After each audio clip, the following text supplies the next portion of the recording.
23. 2,300 good old American soldiers dead.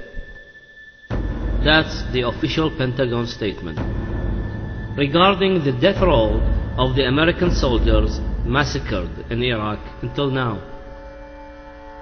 Now, despite the fact that this number is a sick joke, but yet we have to be fair, Mr. President, and give you all the credit that you deserve. We have to admit that keeping the number viable all this time is very impressive indeed. But you know what, Mr. President?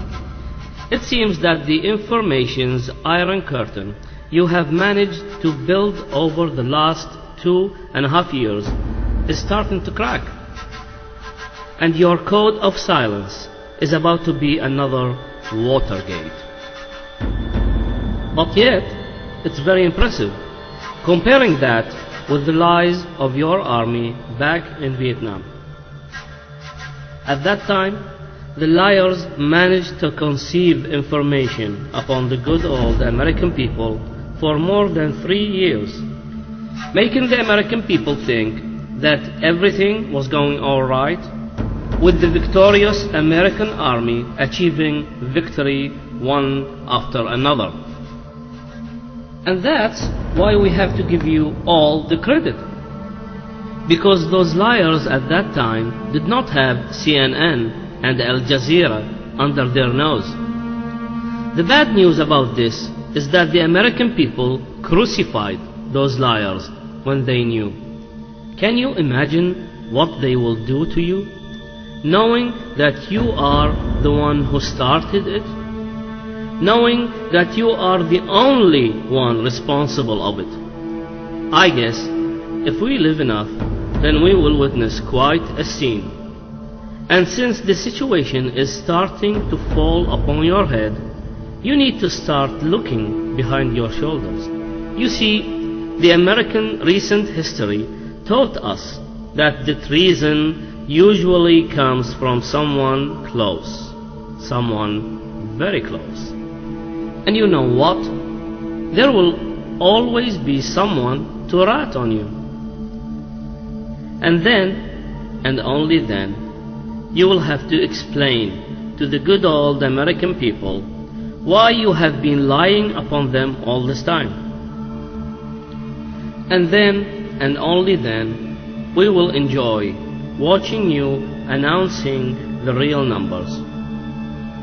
You know what? It will be quite a show. Mr. President, I try sometimes to imagine your first words. What would it be? Is it 20,000 American soldiers dead? Or is it 25? No, it's 30,000, poor loser, isn't it? 30,000 miserable nobodies, whom you've convinced that they would win a scholarship after a tiny, miny little tour in a place called Iraq.